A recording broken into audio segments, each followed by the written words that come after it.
ओम ह्रीं बृहस्पतये नमः। भारतवर्ष में एक प्रतापी और दानी राजा राज्य करता था। वह नित्य गरीबों और ब्राह्मणों की सहायता करता था। यह बात उसकी रानी को अच्छी नहीं लगती थी। वह न ही गरीबों को दान देती और न ही भगवान का पूजन करती थी और राजा को भी दान देने से मना किया करती थी। एक दिन राजा शिकार खेलने वन को गए हुए थे तो रानी महल में अकेली थी। उसी समय बृहस्पति देव साधु वेश में राजा के महल में भिक्षा लेने के लिए गए और भिक्षा मांगी।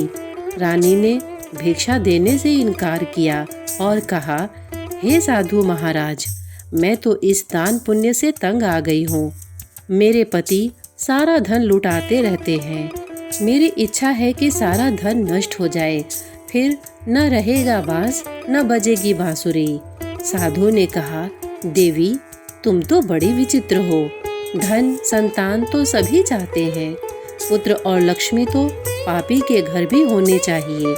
यदि तुम्हारे पास अधिक धन है तो भूखों को भोजन दो, प्यासों के लिए प्याऊ बनवाओ, मुसाफिरों के लिए धर्मशालाएं खुलवाओ। जो निर्धन अपनी कुंवारी कन्याओं का विवाह नहीं कर सकते, उनका विवाह करा दो।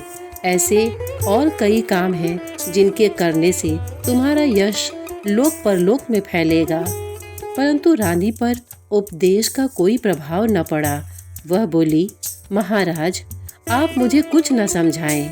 मैं ऐसा धन नहीं चाहती जो हर जगह बांटती फिरूं। साधु ने उत्तर दिया, यदि तुम्हारी ऐसी इच्छा है तो तथास्तु। तुम ऐसा करना कि बृहस्पतिवार को घर लीप कर पीली मिट्टी से अपना सिर धोकर स्नान करना, भट्टी चढ़ाकर कपड़े धोना। ऐसा करने से आपका सारा धन नष्ट हो जाएगा। इतना कहकर वह साधु महाराज वहां से आलोप हो गए। साधु के अनुसार कही बातों को पूरा करते हुए रानी को केवल 3 बृहस्पतिवार ही बीते थे कि उसकी समस्त धन संपत्ति नष्ट हो गई। भोजन के लिए राजा का परिवार तरसने लगा। तब एक दिन राजा ने रानी से कहा कि हे रानी, तुम यहीं रहो। मैं दूसरे देश को जाता हूँ क्योंकि यहाँ पर सभी लोग मुझे जानते हैं, इसलिए मैं कोई छोटा कार्य नहीं कर सकता। ऐसा कहकर राजा परदेश चला गया। वहाँ वह जंगल से लकड़ी काट कर लाता और शहर में बेचता। इस तरह वह अपना जीवन व्यतीत करने लगा। इधर राजा के परदेश जाते ही रानी और दासी दुखी रहने लगी। एक बार जब रानी और दासी को 7 दिन तक बिना भोजन के रहना पड़ा तो रानी ने अपनी दासी से कहा, हे दासी, पास ही के नगर में मेरी बहन रहती है। वह बड़ी धनवान है, तो उसके पास जा और कुछ ले आ ताकि थोड़ी बहुत गुजर बसर हो जाए। दासी रानी की बहन के पास गई। उस दिन गुरुवार था और रानी की बहन उस समय बृहस्पतिवार की कथा सुन रही थी। दासी ने रानी की बहन को अपनी रानी का संदेश दिया, लेकिन रानी की बड़ी बहन ने कोई उत्तर नहीं दिया। जब दासी को रानी की बहन से कोई उत्तर नहीं मिला तो वह बहुत दुखी हुई और उसे क्रोध भी आया। दासी ने वापस आकर रानी को सारी बात बता दी। सुनकर रानी ने अपने भाग्य को कोसा। उधर रानी की बहन ने सोचा कि मेरी बहन की दासी आई थी, परंतु मैं उससे नहीं बोली, इससे वह बहुत दुखी हुई होगी।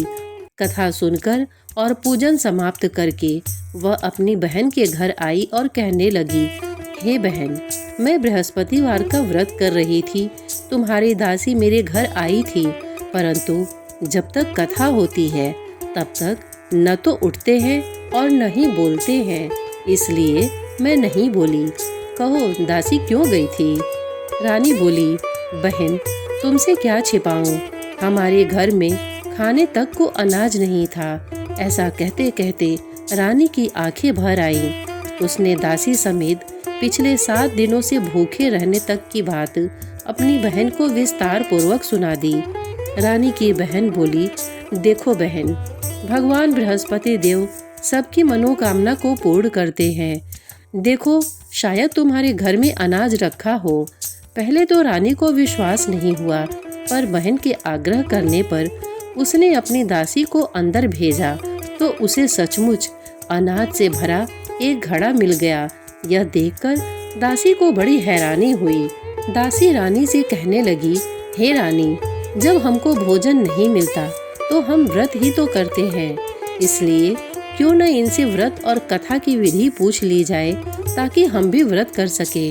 तब रानी ने अपनी बहन से बृहस्पतिवार व्रत के बारे में पूछा।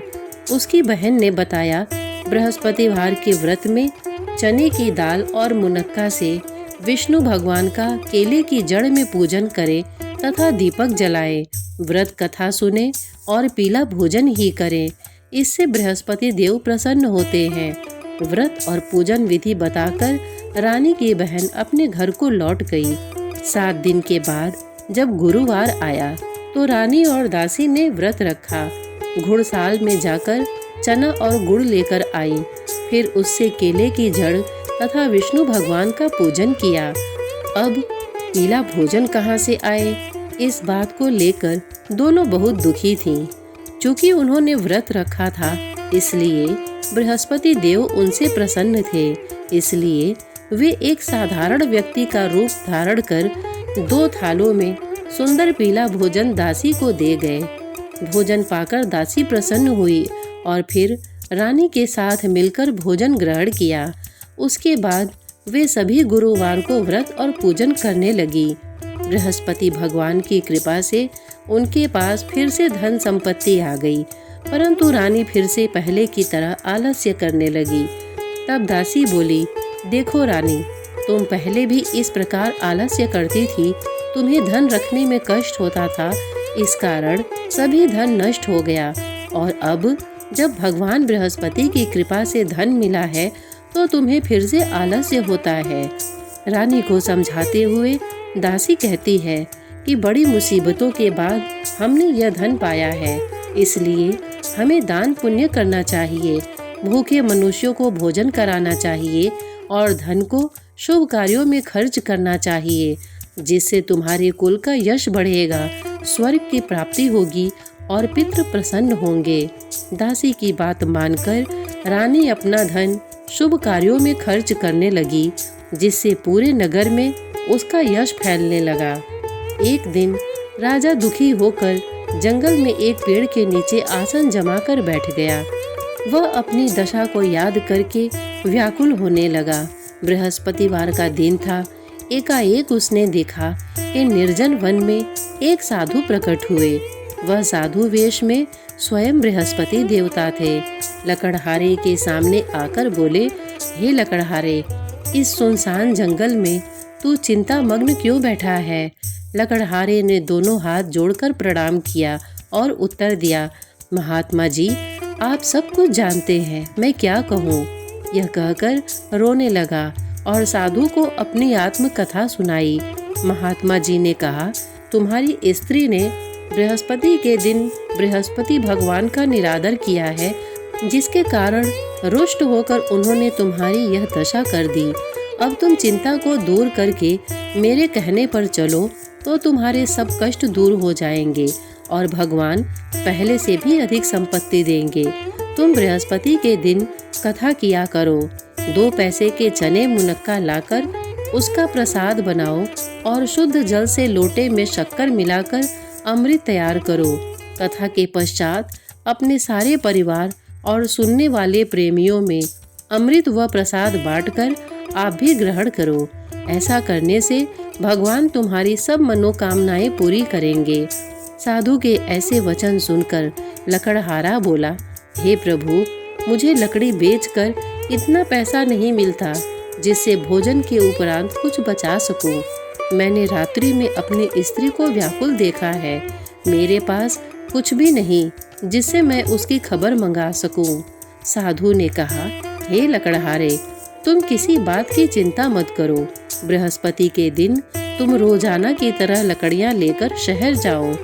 तुमको रोज से दुगुना धन प्राप्त होगा, जिससे तुम भली भांति भोजन कर लोगे तथा बृहस्पति देव की पूजा का सामान भी आ जाएगा।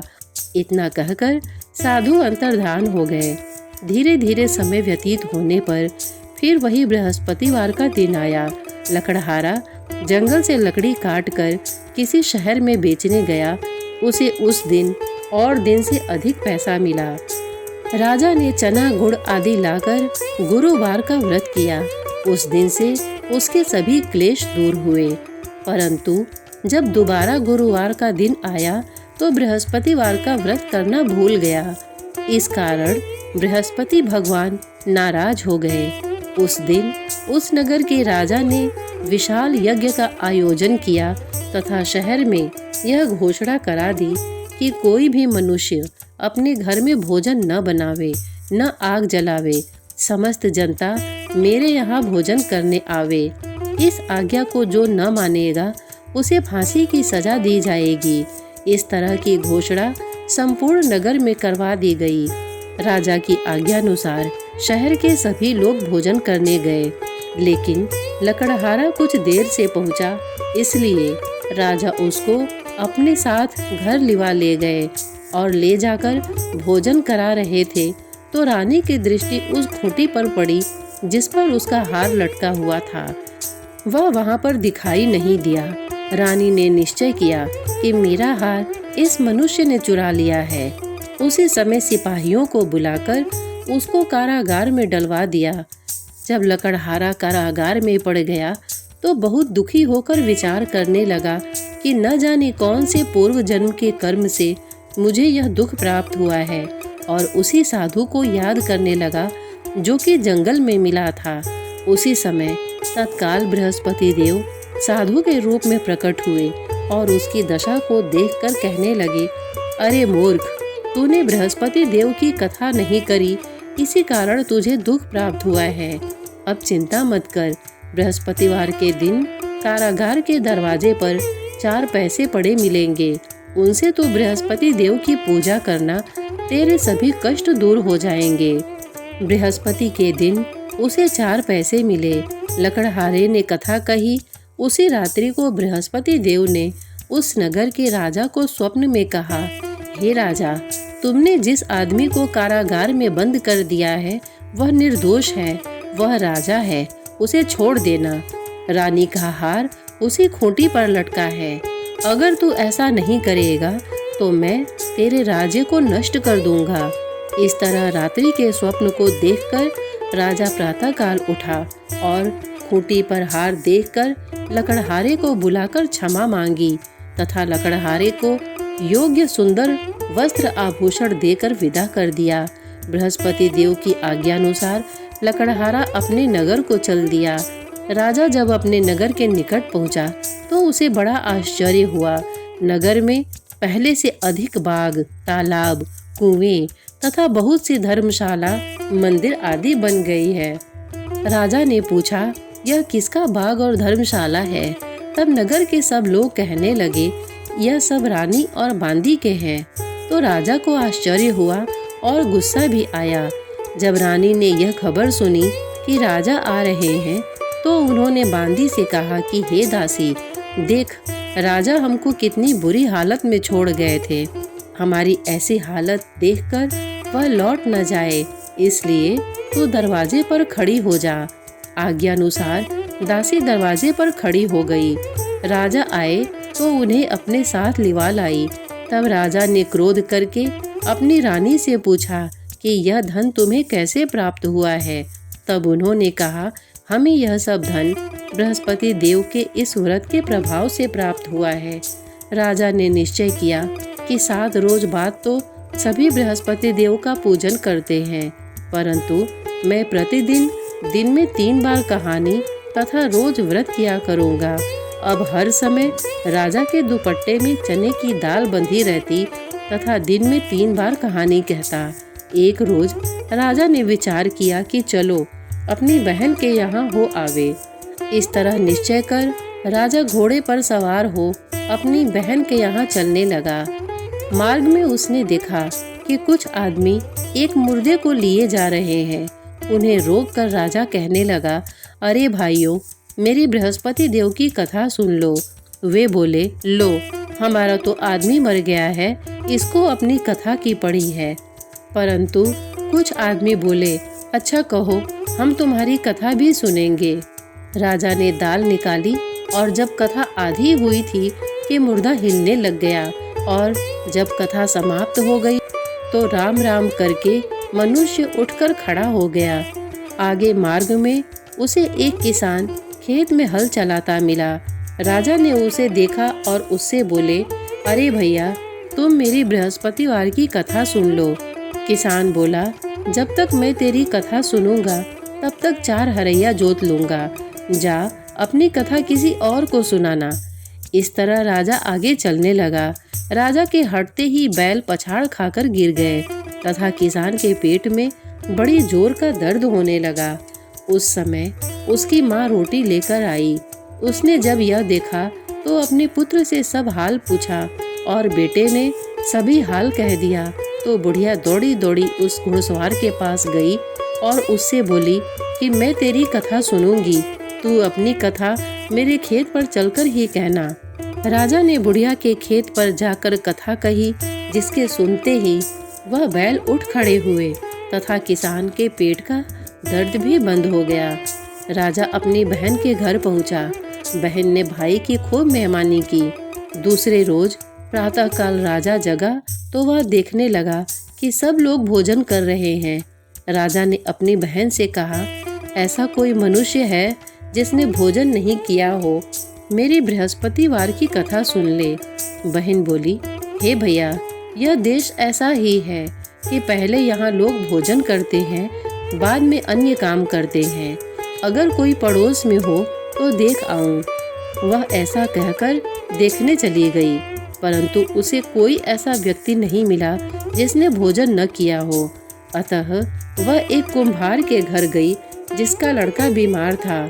उसे मालूम हुआ कि उसके यहाँ 3 रोज से किसी ने भोजन नहीं किया है। रानी ने अपने भाई की कथा सुनने के लिए कुम्हार से कहा। वह तैयार हो गया। राजा ने जाकर बृहस्पतिवार की कथा कही, जिसको सुनकर उसका लड़का ठीक हो गया। अब तो राजा की प्रशंसा होने लगी। एक रोज राजा ने अपनी बहन से कहा कि हे बहन, हम अपने घर को जाएंगे, तुम भी तैयार हो जाओ। राजा की बहन ने अपने सास से कहा। सास ने कहा, हाँ चली जा, परंतु अपने लड़कों को मत ले जाना, क्योंकि तेरे भाई को कोई औलाद नहीं है। बहन ने अपने भैया से कहा, हे भैया, मैं तो चलूंगी पर कोई बालक नहीं जाएगा। राजा बोला, जब कोई बालक नहीं चलेगा तब तुम ही क्या करोगी। बड़े दुखी मन से राजा अपने नगर को लौट आया। राजा ने अपनी रानी से कहा, हम निर्वंशी हैं, हमारा मुंह देखने का धर्म नहीं है और कुछ भोजन आदि नहीं किया। रानी बोली, हे प्रभु, बृहस्पति देव ने हमें सब कुछ दिया है, वह हमें औलाद अवश्य देंगे। उसी रात को बृहस्पति देव ने राजा से स्वप्न में कहा, हे राजा, उठ, सभी सोच त्याग दे, तेरी रानी गर्भ से है। राजा को यह बात सुनकर बड़ी खुशी हुई। 9वें महीने में रानी के गर्भ से एक सुंदर पुत्र पैदा हुआ। तब राजा बोला, हे रानी, स्त्री बिना भोजन के रह सकती है पर बिना कहे नहीं रह सकती। जब मेरी बहन आवे तुम उससे कुछ कहना मत। रानी ने सुनकर हाँ कर दिया। जब राजा की बहन ने यह शुभ समाचार सुना तो वह बहुत खुश हुई तथा बधाई लेकर अपने भाई के यहाँ आई। तभी रानी ने कहा, घोड़ा चढ़कर तो नहीं आई, गधा चढ़कर आई। रानी की बहन बोली, भाभी, मैं इस प्रकार न कहती तो तुम्हें औलाद कैसे मिलती। बृहस्पति देव ऐसे ही हैं, जैसे जिसके मन में जो कामनाएं हैं सभी को पूर्ण करते हैं। जो सद्भावना पूर्वक बृहस्पतिवार का व्रत करता है एवं कथा पढ़ता है अथवा सुनता है, दूसरों को सुनाता है, बृहस्पति देव उसकी सभी मनोकामना पूर्ण करते हैं। जय हो बृहस्पति भगवान की। श्रोतागण, इतने धैर्य से इसे सुनने के लिए आपने अपना बहुमूल्य समय दिया, इसके लिए आप सबका बहुत बहुत धन्यवाद। नमस्कार।